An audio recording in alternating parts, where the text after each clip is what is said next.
श्री गणेशाय नमः श्री गुरुरामचंद्राय नमः सवित्र वसुने सुमाळी मारिले रण कल्लोळी अस्ति मांसाची झाली होळी मेळविला दोळी राक्षसा सहित कथेचं अनुसंधान ग्रंथकर्ते गौपका या ठिकाणी सांगतायत। पाठीमागच्या अध्यायामध्ये अष्टवसूंनी सुमाळी नावाच्या राक्षसाला गदाचा प्रहार करून त्याला मारून टाकलं।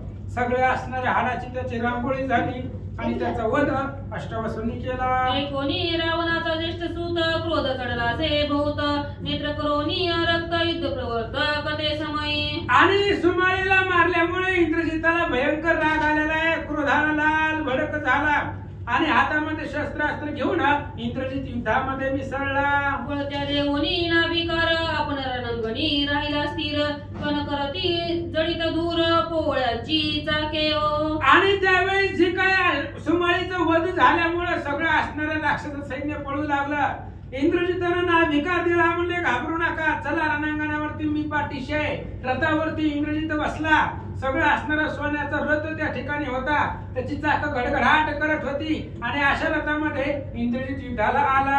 रती झुंपले वारू पावना ते मनते स्थिरू स्वइच्छेने चराचरू चरणातळी दडपीती आणि रथाला घोडे झुंपलेले ते असणारे घोडे वायूच्या वेगाला सुद्धा पाठीमागे टाकणारे होते आणि स्वतःच्या इच्छेने हे असणाऱ्या ब्रह्मांडामध्ये चराचरामध्ये त्या ठिकाणी स्वतःच्या इच्छेने वावरणारे जर आपण निघाले तर त्याच्या असणाऱ्या पायाखाली सगळं असणारं शस्त्रास्त्र भुगावत होती। एवढे सामर्थ्यवान घोडे रथाचे होते। आणि ते श्याम कर्ण पाखारिले भूषणे करून पातिकी जळकोनी गगन तेजे कोणी जाय हो। आणि आधीच श्यामकर्ण घोडे होते, त्याच्यावरती झूल टाकलेले आहे, त्या झुलेवरती आभूषण टाकलेले आहेत आणि त्या असणाऱ्या त्याच्यापासून जे काही तेज आहे त्या झुलेपासून त्या तेजानं तशा दिशा आकाश सगळं व्यापून गेलेलं होतं। एसिया कनक दिव्य रथी अरुणला सुलोचनापती दिव्य शस्त्रे घेऊन हाती गर्जना करीत निघा। आणि अशा प्रकारच्या सोन्याच्या रथावरती इंद्रजित बसलेला आहे। बसल्यानंतर त्या ठिकाणी हातामध्ये दिव्य अशा प्रकारची शस्त्रास्त्र घेऊन मुखाने गर्जना करीत निघाला। सारे कोणी रूपी कुमार पळाले 10 दिशांची सूर समारंगणी धरिता धीर थरथरा वीर। आणि अशा प्रकारचा इंद्रजित पाहिल्याबरोबर जी काय असणारे देवलोक होते ते देवलोक दश दिशेला पळू लागले।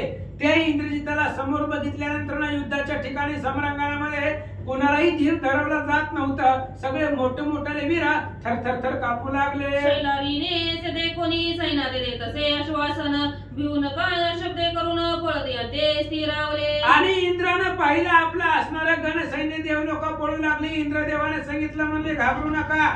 पळत्यांना नाभिकार दिला आणि इंद्राच्या सांगण्यावरनं पळणारं सैन्य थांबलं। वज्रपाणी म्हणे वीरांसी पुत्र करोनी संग्रामासी तुम्ही राहावे त्याचे पाठीशी निमेषासी रूप पराभवील। आणि इंद्रदेवांना सांगू लागला, ऐका, म्हणले माझा मुलगा युद्धाला गेलेला आहे। ते इंद्रजिता बरोबर माझा मुलगा युद्धामध्ये संग्रामामध्ये गेलेला आहे, तर तुम्ही सगळे देवलोक मिळून जावा आणि माझ्या मुलाच्या पाठीशी राहा आणि त्याची रणांगणामध्ये पाठ राखा। तरे देवसरी शक्रसूत जयंत नामे करी बैसला कनक रथावरी दुरेसी सारथी अति कुशळ। इंद्राने सांगितल्याबरोबर इंद्राचा मुलगा जयंत, त्याचं नाव होतं, तो असणारा जयंत सोन्याच्या रथावरती बसला आणि इंद्रजिता बरोबर युद्धासाठी आला।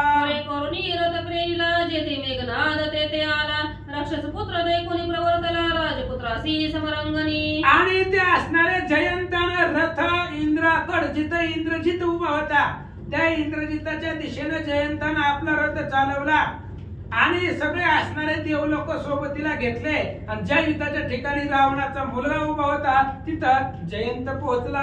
एकावरी 1 वर्ष ती बाण एकावरी 1 शस्त्रे सोडवली दार दारुण एकाचे एक निवारोनी पूर्ण पुनरपि संधान पै करीती। एकावर एक बाणाचा वर्षाव करू लागले, एकमेकावरती शस्त्रास्त्र सोडू लागले, एकमेकाचे शस्त्रास्त्र निवारण करून पुन्हा परत बाणांचं संधान।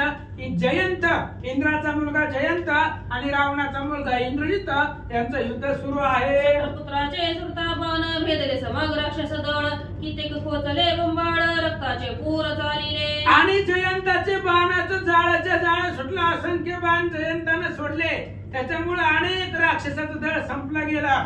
सगळे असणारे काही राक्षस रक्त बंबाळ झाले, काही राक्षसाच्या अंगामधून एवढं रक्त निघाले, रक्ताचे पुरच्या पूर चालले, एवढा पराक्रम जयंतानं केला. सुते काय केले सैने कोटोनी आपुले अमोद शस्त्रांचे सोडिले आकाश नाही अंबरी. जयंतानं एवढ्या वेळामध्ये काय केलं, आपलं जे काही देव सैन्य होतं ते सगळं एकत्र केलं आणि सगळ्या सैन्याच्या बळावरती असंख्य बाण सोडले. त्या असणाऱ्या बाणानं आकाशामध्ये बाण, जमिनीवरती बाण, दश दिशेला बाण, सगळं असणार आकाशात जयंतानं बाणानं व्यापून टाकलं. अग्नी तोमर बाण गदा खडग मुग्धर दारुण श्रृंगे शिखरे पादप पाषाण मेघनादावरी टाकिले. आणि तोमर आहे, बाण आहे, गदा आहे, खडगल आहे, मुदगल आहे, परिग आहे, अशा प्रकारचे असणारे मोठमोठाली पर्वताची शिखर येतं, पाषाण येतं, झाड येतं, हे सगळं असणारं शस्त्रास्त्र जयंतानं इंद्रजितावरती सोडले. देवसैन्याचा थोर मार राक्षस पोचती वावा हे रुधिर जिकडे पळती रजनीचर तिकडे अमेंद्र पुत्र मारित असे. आणि देवाच्या सैन्याचा भयंकर मार होता. राक्षसांच्या अंगामधून रक्त वाहू लागलं, राक्षस जिकडे पळू लागली तिकडे देवाचं सैन्य चाललं आणि राक्षस दश दिशेला पळू लागली. पाठलाग करून देवांचं सैन्य मारू लागलं. अनुवेकोनी बहुत इंद्रपुत्र फिरवी रथ राक्षस सैन्य भस्म करीत चौताळ ददस दिशा. मनाच्या वेगाला पाठीमागं टाकून जयंत रथ फिरवू लागला, चक्राकार फिरवू लागला, वाऱ्याच्या वेगाने फिरवू लागला आणि राक्षसांचं सैन्य भस्म करू लागला. त्यामुळे एवढा असणारा दश दिशाला चौथळ्यात जयंत रथ फिरवू लागला आणि रावणाचं सैन्य मारू लागला. सुरेंद्रपुत्रे आण्यान केला शत्रू सैन्य पराभिले तदंतरे कुलोमध्ये ते वेळे रणी धरिले इंद्रपुत्र. आणि त्यात इंद्राच्या मुलानं वेगळं चरित्र केलं, राक्षसाचं सगळं सैन्य पराभवून टाकलं, रावणाचं सगळं सैन्य संपवलं. तेवढ्या वेळामध्ये पुलम नावाचा दैत्य, पुलम ही रावणाच्या पार्टीमध्ये होता, तो दैत्य होता आणि त्या पुलमानं जयंताला पकडलं. वाहुनी खांद्यावरी अकस्मात निघाला सागरी ते देखून उभयंता वीरी थोर आश्चर्य पै केले. आणि त्या असणाऱ्या पुलमानं जयंताला पकडलं, आपल्या खांद्यावरती घातलं आणि समुद्राच्या मार्गाने आपापल्या सैन्यामध्ये घेऊन तो असणारा पुलम जयंताला त्याचं हरण केला आणि त्याला घेऊन गेला. तो आजा होय शक्रसुताशी सचिका पिताश्रसूर इंद्रासी ते नेले जयंतासी देखून देव दुःखी झाले. आणि ज्याला इंद्र त्या असणाऱ्या जयंताला जन पळवून नेलं तो दुसरा तिसरा कोणी नव्हता, त्या जयंताचा आजोबा होता. इंद्राची बायको सची आहे आणि त्या सचीचा तो वडील होता पुलम नावाचा दैत्य आणि त्यानं आपल्या नातवाचं हरण केलं आणि इंद्राच्या पोराला तो असणारा पुलम घेऊन गेला. राजपुत्र धरून नेला सूर सैन्य पळ सुटला मेघनादे पर्यंत वीराला ते सुबद गांजीले. आणि इंद्रदेवाचा मुलगा त्या पुलम नावाच्या दैत्यानं धरून नेला. त्याच्यामुळे सगळ्या देव लोकांमध्ये हाहाकार निर्माण झाला, सगळे देव लोक दुःखी झाली आणि जे काही राक्षसांचं सैन्य पळत होतं त्या पळत्या सैन्याला इंद्रजितानं नाभिकार दिला. सैन्य पुढे पळत राक्षस मागे शस्त्रे मारित पळत पुढे हाक देत धाव धाव देवेंद्र. आणि देवाचं सैन्य पुढे पळू लागलं, पाठीमागे राक्षस इंद्रजिताच्या बळावरती राक्षसांना बळ आलं आणि राक्षस शस्त्रास्त्र मारू लागले. एका पाठीमागे एक पुढे हाका देत वारडत ओरडत इंद्राच्या नावानं ओरडत देव सैन्य पुढे पळालं. राक्षस विजयी झाले स्वपुत्रा ते धरून नेले ऐसे देखोनी इंद्र चढले कोपाचे भरिते अनिवार.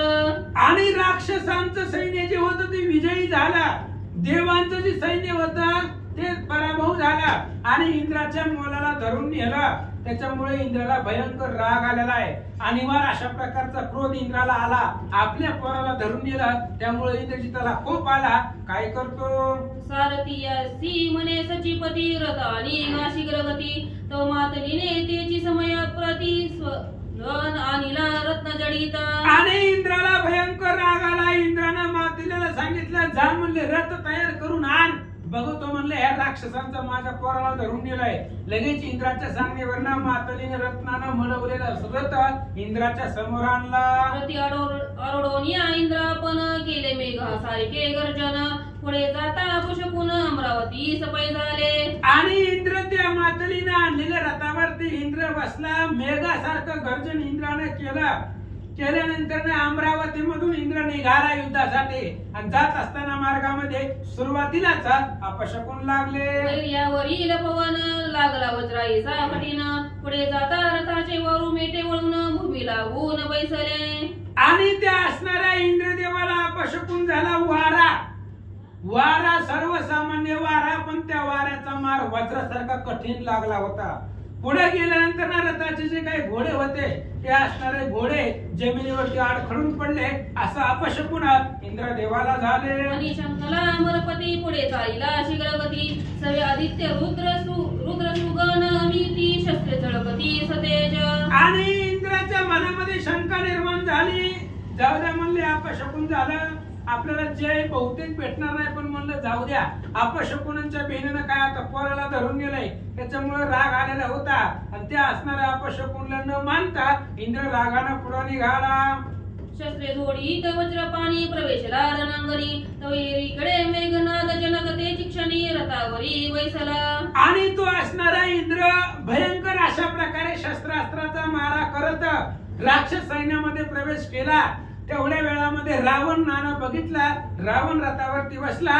रावण आणि इंद्र युद्ध सुरू झालं. जय रथा निर्मिता करिता विश्वकर्मा जाण तत्वता, त्याची वर्णिता सुंदरता तरी सुवर्णमय तो असे. आणि ज्या रथावरती राजा रावण बसलेला होता त्या रथाचं वर्णन काय करावं, तो विश्वकर्म्यानं निर्माण केलेला आहे. अतिशय सुंदर आणि शोभिवंत रथ होता. त्या रथावरती रावण बसला. प्रति राक्षस चूडामणी परिविष्टोनी पन्नग्न सैनी, जयाचे गर्जने अवनी उल्लंडो पाहे तळावरी. आणि रथावरती राक्षसांचं रत्न, राक्षसांचा राजा असणारा रावण बसलेला आहे.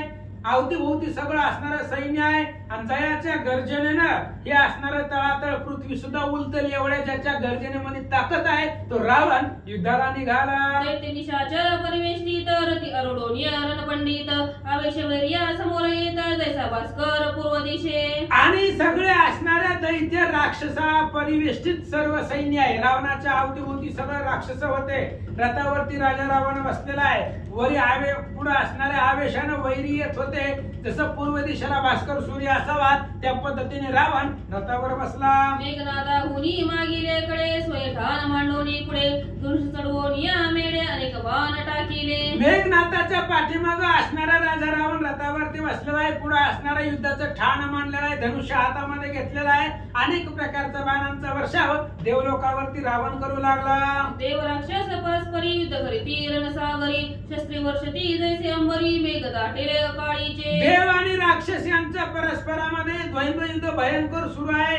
आणि त्या असणाऱ्या युद्धामध्ये एकमेकांकडे शस्त्रास्त्र, जसं पावसाच्या धारा वर्षावे आकाशामधून तशा प्रकारचे शस्त्रास्त्र आकाशामध्ये त्या ठिकाणी दाटी झाली. नंतरे कुंभकर्ण दुरात्माती दुर्जन, नाना शस्त्रांचे प्रेरण घरीत झाला कोण न कळता. आणि इकडे असणारा कुंभकर्ण सुद्धा भयंकर अशा प्रकारे शस्त्रास्त्राचं प्रेरण करू लागलेला आहे. कोणालाही कळत नाही त्याचं लागाव अशा प्रकारचा अति लघु लागाव त्यानं कुंभकर्ण बाण सोडू लागला. कुंभकर्णाचे गोरसंधान बाणे तोडिता झाला करचरण, कित्येक सुनिर्गत प्राणे रणमंडळी पडिले. कुंभकर्णाचं भयंकर संधान होतं. अलक्ष अशा प्रकारचं संधान असल्यामुळे कुठून बाण येतोय, कोण सोडतोय, कोणाच्या लक्षामध्ये येत नव्हतं. पण कुंभकर्णाच्या बाणानं कित्येक असणाऱ्या देवलोकांचा प्राण गेला.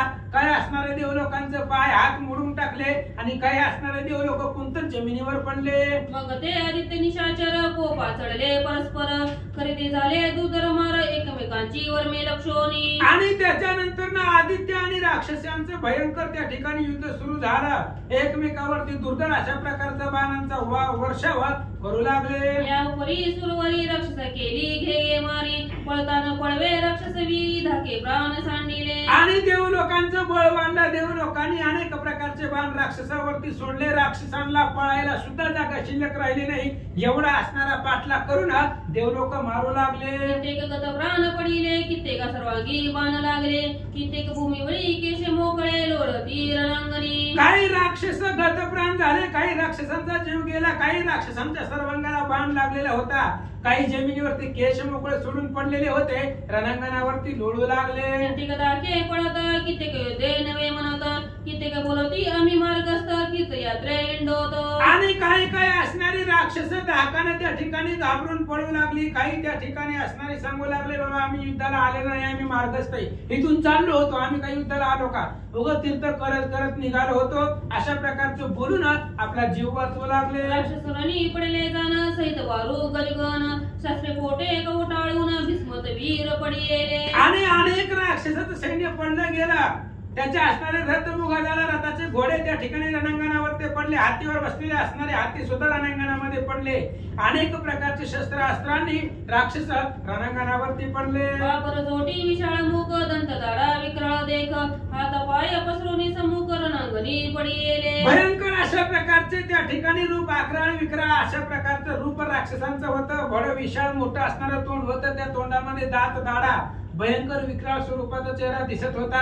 अशा प्रकारचे राक्षस रणांगणावरती त्या ठिकाणी पडले आणि देवांचा विजय झाला. जय पावले निशाचर मंगले नेते कोणी दशग्रीवा भरले कोपाचे अति भरिते. आणि ते असणारे आदित्य आणि रुद्र या दोघांनी भयंकर युद्ध केलं. राक्षस सैन्य सगळं मारलं गेलं. राक्षस सैन्य मारल्यानंतर ना अमरेंद्र म्हणजे इंद्राचा विजय झाला. ते राजा रावणाने बघितलं. रावणाला भयंकर राग आला. क्रोधाचे भरते रावणाला येऊ लागले. आपले राक्षस सम्रांगणांनी पडिलेले गप्रेत होऊनी तयाच्या शोषितांचा पूर लोटोनी दोई तिरी वाहत असे. रावणाने बघितलं युद्धाच्या ठिकाणी आपलं सैन्य पडलेलं आहे. देव लोकांचं सैन्य त्या ठिकाणी एकही मिळलं नाही. आपलं राक्षस सैन्य एकही वाचलं नाही. सगळे रणांगणावरती पडले आणि त्यांच्याच रक्ताची नदीच्या नदी त्या ठिकाणी वाहू लागलेला आहे. रावणानं बघितलं. भयंकर राग आला. मले गीत घार मांस बक्षिती तोडती शरीर मस्तकावरी खगवर चंचुने तोडती नेत्राते. आणि ज्यावेळेस राक्षसांची प्रेत त्या रणांगणावरती पडली त्यावेळेस आकाशामध्ये घार आलेले आहेत. आणि काय नाही असणारे पक्षीगण आलेले आहेत. अंती पक्षी आपापले चोचीना त्यांच्या प्रेतांचं मांस भक्षण हे असणारे पक्षीगण करू लागले. रावणे देखुनी उरले सैन्यासी दारुण करिता झाला पण पाचारोनी देव. रावणानं बघितलं अनेक सैन्य मेलेलं होतं पण त्याच्यामध्ये काही राक्षस जिवंत होती. त्याच राहिलेल्या राक्षसांच्या बळावरती राजा रावण युद्धाला तयार झाला आणि इंद्रदेवाला युद्धासाठी पाचारण केला. इकडे अमरपती उत्तम धनुष्य घेऊन हाती ओढी दाना दे त्रिजगती पालती होऊ शके क्षण मात्रे. आणि इकडे लगेच इंद्रदेवानं हातामध्ये धनुष्य घेतलं. उत्तम अशा प्रकारचं धनुष्य होता आणि त्या धनुष्याची कानाडी जरी ओढली तरी त्या असणाऱ्या आवाजानं कानाडीच्या गर्जनेनं त्रिभुवन पालत होण्याचा त्या ठिकाणी आवाज एवढा नाद त्या धनुष्याचा दोरीचा झाला. चक्रे धनुषी चढवी लागून अग्निवर्ण हेम पुंकवान टाकिला रावणाच्या मस्तकी जाण तो भूमीला गोनी पडेला. आणि इंद्राने धनुष्याला बाण लावला. अग्निवर्ण अग्नीच्या आकाराचा वर्णाचा असा असणारा सोन्यासारखा बाण तेजस्वी होता. रावणाच्या डोक्यावरती लागल्यानंतर ना रावण भूमीवरती पडला. तदंतरे लंकापती जयाच्या बळाची त्रिजगती कीर्ती तो धनुषी बाण लावी शीघ्र गती शक्र धनुष्य छेदिले. आणि इंद्राने बाण मारला. तो बाण रावणाच्या डोक्याला लागला आणि तो बाण पुन्हा जमिनीवरती पडला. मग असा असणारा राजा रावण ज्याच्या बाणाचं वर्णन त्रिजगतामध्ये सुद्धा करता येत नाही तो रावण रथावरती बसला आणि इंद्राच्या हातामध्ये त्याचं धनुष्य तोडून टाकलं. इंद्राच्या रथावर अमित बाण सोडिता झाला दशानन ते अंधार पडिला जाण शक्रा काही न कळेची. इंद्राच्या रथावरती असंख्य बाण राजा रावणाने सोडले. त्याच्यामुळे राजा रावणाने एवढे बाण सोडले इंद्राच्या रथाच्या चारही बाजूने बाणच बाण झाले. त्यामुळे त्या बाणांच्या व्यापकतेनं सगळं असणारा इंद्राला अंधार पडला. त्या इंद्राला काही दिसना गेलं काही कळना गेलं. रावणाचे युद्ध घोरंदर होईल प्रसिद्ध एका जनार्दनी प्रबोध परमानंद प्रकटेल. आणि आता पुढच्या अध्यायामध्ये रावण आणि इंद्र ह्या दोघांचं भयंकर अशा प्रकारचं युद्ध होईल आणि ते युद्ध अतिशय त्या ठिकाणी रसाळ होईल. सर्वजण ऐका. रणी राक्षसांची मुक्ती अनेका करी देतो रघुपती दीन जन उदरावया काकुळती अवतार घरी श्रीराम. राक्षसांना मुक्ती देणार आणि अनेक असणाऱ्या त्या ठिकाणी अशा प्रकारचं युद्ध आहे. ही रामायणाची कथा दीन जड जीवांचा उद्धार करणारी कथा आहे आणि त्या 3 जणांचा उद्धार करण्यासाठी रामचंद्राने अवतार धरलेला आहे. राक्षसांना मुक्ती देणारा तो भगवान परमात्मा आहे. त्याचीच कथा ऐका. स्वस्ति श्री भागवत रामायण उत्तरकांड एकाकार टीका इंद्र रावण युद्ध प्रारंभ नाम द्विज शुद्ध न्याय घोडा श्री कृष्ण कुंड पुंडली गौधारी श्री ज्ञानदेव तुकाराम पंढरीनाथ भगवान